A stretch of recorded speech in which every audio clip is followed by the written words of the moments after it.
Vous avez tous certainement entendu parler de l'article paru dans le Figaro en janvier 2023 du journaliste Nicolas Hüngen-Muff qui s'intitulait Marc Lévy ou Guillaume Musso, lequel est le plus nul. Vous en avez certainement entendu parler par le nombre de réactions qu'a pu soulever cet article et également par la suite beaucoup ont parlé du fait que ces dernières années les best-sellers n'en étaient plus vraiment, que ça devenait un peu du radotage, que les auteurs de cette ampleur n'avaient plus besoin de se fouler. Bref, il y a eu pas mal de réactions par rapport à cet article, que ce soit de la part des maisons d'édition, des lecteurs ou même des auteurs concernés. Et nous aujourd'hui, on va parler un petit peu de tout ça.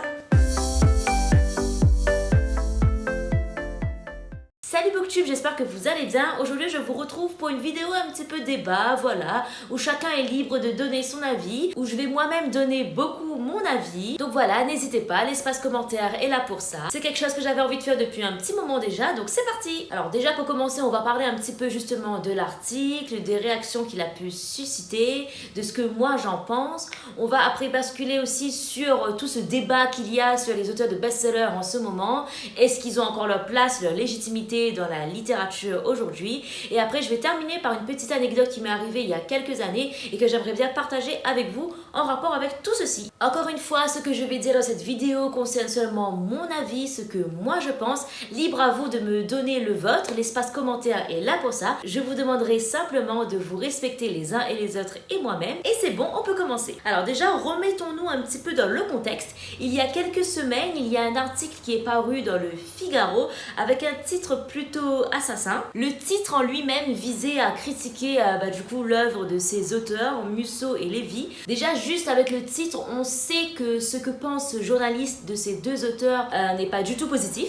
Voilà, ça sous-entend directement que voilà, ils sont nuls, pas de débat, c'est comme ça et pas autrement quoi. Et ensuite, en s'avançant un petit peu plus dans l'article, en le lisant, on va se rendre compte que à l'image du titre, l'article relate un petit peu la même chose. Voilà, ce sont des auteurs qui pour lui n'ont pas leur place et qui sont nuls. Il va vraiment utiliser ce terme de différentes manières, mais à plusieurs reprises. Pour lui, voilà, c'est de la merde, c'est comme ça, c'est pas autrement. On a par exemple ce passage où il dit « Ce génie », en parlant de Guillaume Musso, est décrit par le New York Times comme le nouveau maître du thriller français. On savait depuis un moment que le quotidien américain perdait la boule, on ignorait que cela allait aussi loin. Alors aussi, petite critique facile pour le New York Times, comme ça, juste au passage. Tac, voilà pour eux. Encore une fois, je pense que pourquoi ça a suscité autant de débats et ça a soulevé autant de réactions, c'est parce qu'il ne se contentait pas de donner simplement son avis, de donner voilà un avis constructif sur quelque chose. Non, il arrivait vraiment et il affirmait, quoi qu'il en soit, c'est comme ça et pas autrement. Ces auteurs sont nuls. Maintenant, on va voir lequel est pire, mais dans tous les cas, ils sont nuls. Excusez-moi d'avance pour les noms que je vais peut-être écorcher par la suite, mais on a par exemple Michèle Bambunan, la patronne de la maison d'édition d'Editis, qui est la maison mère du coup de bon nombre de maisons d'édition, dont Robert Laffont, qui est du coup la maison d'édition de Marc Lévy. Elle a affirmé « Nous sommes fiers et honorés d'accompagner Marc Lévy, extrêmement fier. Il y aura également l'auteur Tatiana de Rosnay, que je ne présente plus, qui tweetera « Le plus nul est bien votre article et votre condescendance ». On aura également une réaction de notre petit préféré Guillaume Musso, qui d'habitude se contente simplement de voilà publier des choses sur ses prochaines sorties, ses adaptations au cinéma. Il entre peu dans ce genre de débat et là c'est vrai qu'il a pris la peine quand même de répondre avec une phrase courte, simple mais efficace. En tout cas, nos livres sont moins pathétique que vos articles. Donc encore une fois, ce qui a vraiment posé souci dans la publication de cet article, c'est la façon dont il a abordé tout ça. Vraiment, on a le droit de donner son avis, on a le droit de pas aimer. Beaucoup d'entre vous n'aiment pas forcément ces romanciers d'ailleurs, mais c'est la façon de le dire qui a été peu judicieuse. Cela n'ouvrait pas du tout au débat, comme si c'était nul, c'est comme ça et pas autrement. Et d'ailleurs, il sous-entendait souvent le fait qu'il comprenait pas pourquoi ces auteurs étaient publiés. Et là, on aborde quelque chose qui s'appelle un petit peu la mauvaise foi. Je vais vous expliquer pourquoi. Alors déjà, pour mieux introduire mon explication, je vais vous parler d'une vidéo que j'ai vue sur TikTok il y a quelques jours concernant une éditrice du coup que j'aime beaucoup, que je suis beaucoup, voilà, j'aime bien son contenu. Et là justement, elle réagissait par rapport à cet article, à ce qui avait été dit. Et elle nous expliquait en fait que justement ces auteurs comme Musso, qui rappelons-nous vendent quand même des millions d'exemplaires en un an, voilà, elle nous racontait un petit peu que voilà, c'est ce genre d'auteur là qui fait vivre les maisons d'édition d'édition qui les permettent de perdurer, qui voilà, tout simplement les permettent de continuer à exercer, parce que voilà, encore une fois, un auteur qui vend à 1 million, un seul auteur qui vend à 1 million d'exemplaires ses livres en une seule année, c'est beaucoup et c'est très important. Donc cela permettait à la fois de faire vivre la maison d'édition, mais aussi de donner sa chance aux autres auteurs, aux petits auteurs, qui du coup, grâce au fait que ces maisons d'édition existent, ont la chance d'être publiés, quoi, tout simplement. Elle expliquait également que voilà, la première chose qu'on apprenait dans le métier de critique littéraire et d'éditeur, c'était justement à ne pas dire ça c'est nul, ça c'est pas nul. Ce n'est absolument pas le rôle d'un éditeur ou d'un critique littéraire. En fait, son but, ce serait plutôt de voir justement qu'est-ce qui marche, qu'est-ce qui se fait vendre, qu'est-ce qui plaît au grand public, pas à soi-même, parce que ce n'est pas le but.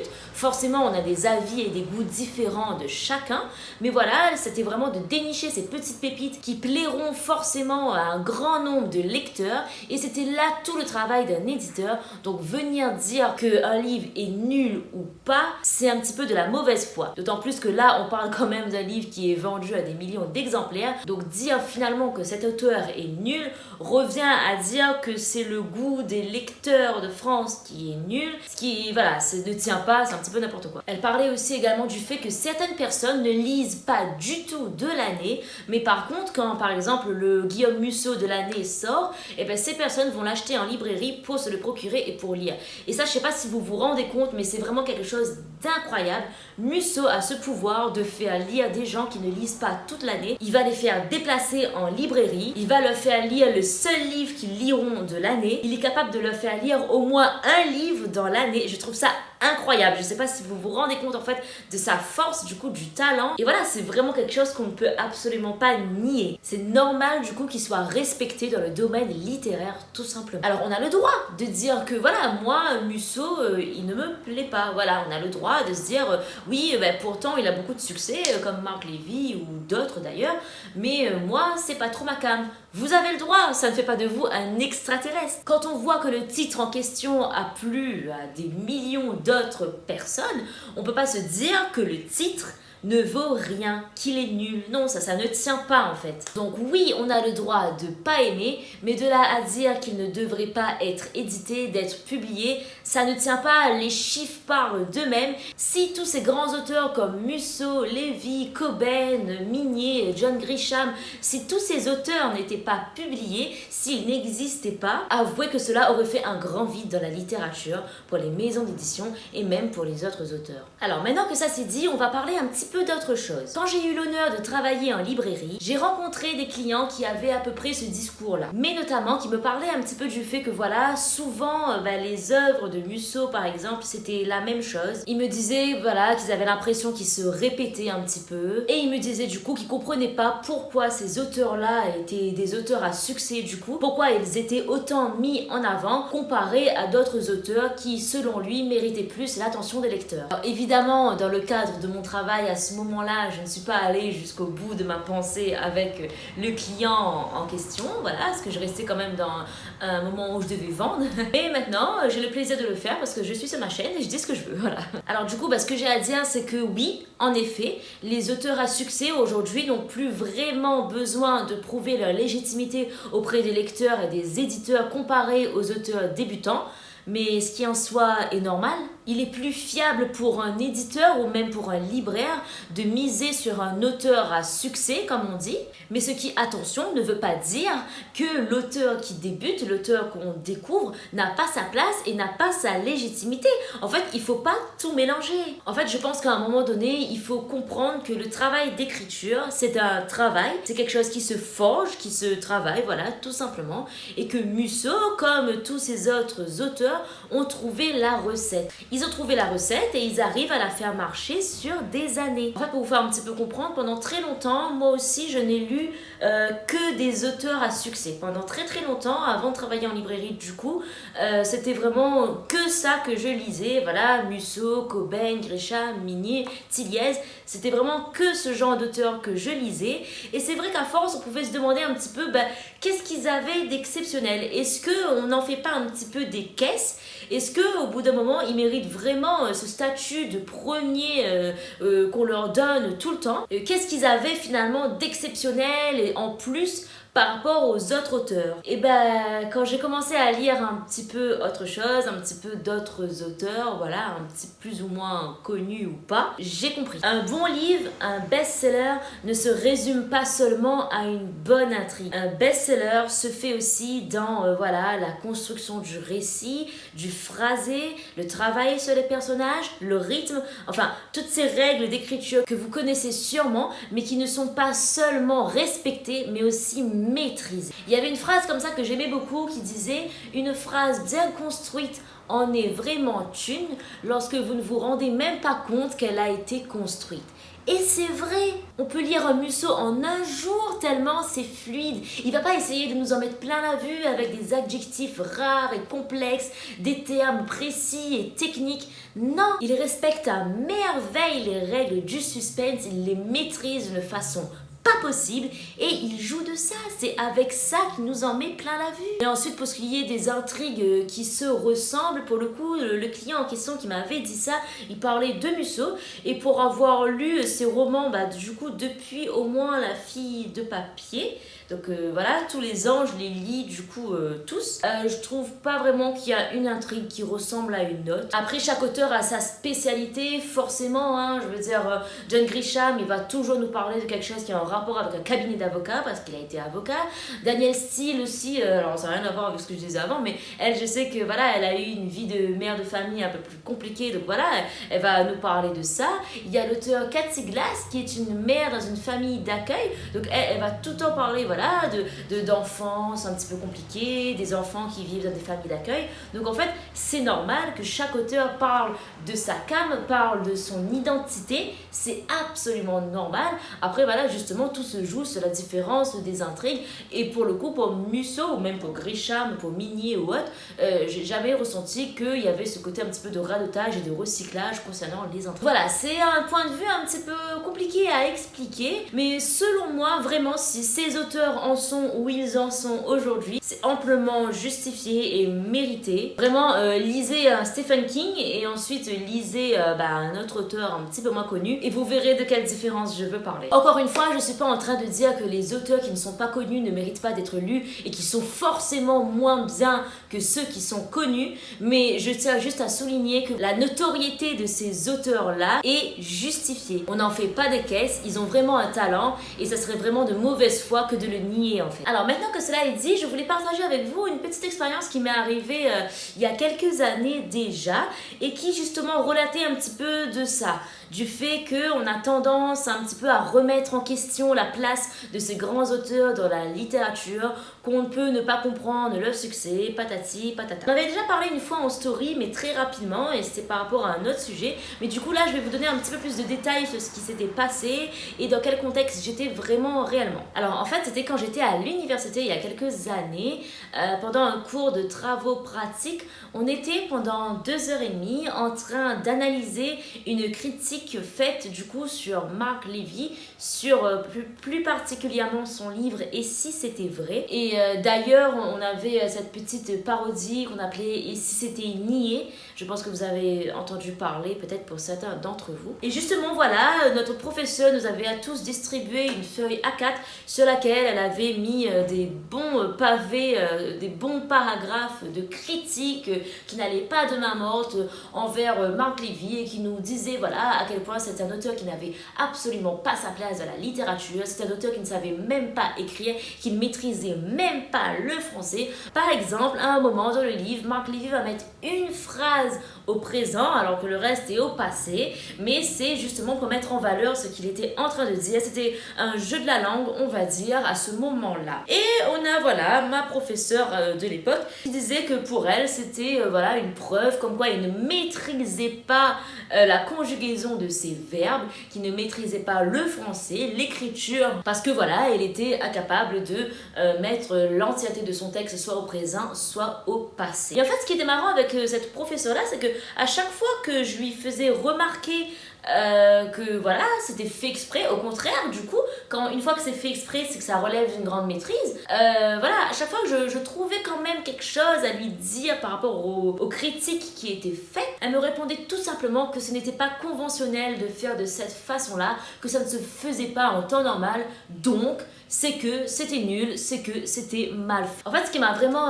indignée dans ce cours-là, c'est que si ça avait été Balzac, Victor Hugo, Maupassant qui l'avait fait, et ben cette professeure nous aurait pas enseigné que c'était pas bon, que c'était mal fait. Elle nous aurait dit « Oui, regardez, quelle grande maîtrise, quel grand talent !» Et là, vu qu'il s'agissait d'auteurs contemporains, forcément, on a la critique un peu plus facile. Quand c'est des auteurs contemporains, on comprend pas la prise de risque, le degré un petit peu de folie. Non, on va simplement se mettre à analyser est-ce qu'ils savent maîtriser la langue française. Et voilà, tout simplement, on va pas essayer de chercher plus loin. Tout simplement, pourquoi ? Parce que ce ne sont pas des anciens, parce qu'on ne les étudie pas en classe. Il y a un mouvement littéraire qui s'appelle le Nouveau Roman, c'est un mouvement littéraire que Marguerite Duras a beaucoup exploité d'ailleurs. Il reprend incessamment ces petites entorses, on va dire, à la règle, voilà, qui va un petit peu aller à l'encontre de ce qu'on a l'habitude de voir dans les romans traditionnels, notamment les phrases très courtes, l'absence de verbe dans les phrases, le changement de temps d'un paragraphe à l'autre. Bref, quand c'est Marguerite Duras qui le fait, tout va bien, c'est normal, c'est du pur génie. Par contre, si c'est Marc Lévy qui le fait, non, il ne maîtrise pas, c'est n'importe quoi, il ne sait pas écrire. Voilà ce qui m'a vraiment dérangé dans ce cours-là, c'est que c'est uniquement le fait que Marc Lévy soit un auteur contemporain qui lui a valu toutes ces critiques. S'il était né à l'époque de Baudelaire, ou même, voilà, comme je disais, de Marguerite Duras ou quoi, on n'aurait eu absolument aucune remarque à lui faire. Au contraire, ça aurait été un génie. Alors, c'est vrai que finalement, dans l'histoire de la littérature, ça a toujours été un petit peu comme ça. À chaque fois qu'un auteur prenait un petit peu une prise de risque par rapport à quelque chose, dans l'époque en question, il se faisait lyncher, parfois mis en prison. Je pense à Baudelaire, par exemple. Et que c'est seulement des années après, voilà, maintenant qu'on les étudie en classe, que oui, maintenant on voit leur génie, maintenant on se dit, ah oui, tatati, tatata. C'est quelque chose qui m'a un petit peu dérangée. Je peux comprendre qu'à l'époque, on avait du mal avec certains faits et que voilà, la pensée populaire a évolué. Mais aujourd'hui, je trouve ça quand même aberrant de s'arrêter au fait que voilà, ça rentre pas dans ce qu'on a l'habitude de voir et que ce n'est pas conventionnel. Donc, c'est quelque chose qui n'est pas maîtrisé. Finalement, c'est comme si notre regard sur la littérature n'avait pas évolué. C'est vrai qu'il y a toujours eu cette espèce de guéguerre aussi entre littérature contemporaine et littérature classique, mais je trouve ça vraiment dommage qu'on ait la critique plus facile sur la littérature contemporaine et qu'on pardonne limite tout à la littérature classique sous prétexte que ce sont les auteurs qu'on étudie en classe. Et cerise sur le gâteau, à la fin de ce cours, j'ai voulu creuser un petit peu plus quand même sur le point de vue de cette professeure, sachant que je crois que c'était une prof que j'aimais bien en plus avant ça. Et du coup, je lui ai demandé vraiment, mais qu'est-ce qui vous a pas plu, vraiment c'est à quel moment, qu'est-ce qui fait que vraiment pour vous, le livre « Et si c'était vrai » de Marc Lévy, vraiment pour vous ça passe pas. Qu'est-ce qui pour vous fait que voilà, ce n'est pas de la littérature? Et vous savez ce qu'elle m'a répondu? Eh ben je sais pas moi, j'ai pas lu le livre. Alors, vous pouvez me croire qu'à ce moment-là, j'ai stoppé tout débat avec elle. En fait, pour moi, c'est profondément inutile d'avoir débat avec quelqu'un qui n'a pas consommé l'œuvre qu'elle est en train de critiquer.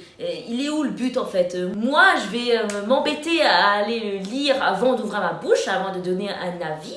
Et elle, sous prétexte que c'est une prof, non. Il n'y a pas plus énervant que quelqu'un qui donne son avis sur quelque chose qu'il n'a pas lu, un film qu'il n'a pas regardé. Il n'y a pas plus énervant. C'est comme dire j'aime pas ce plat alors qu'on n'y a pas goûté. Alors tout ça pour dire aimer, ne pas aimer.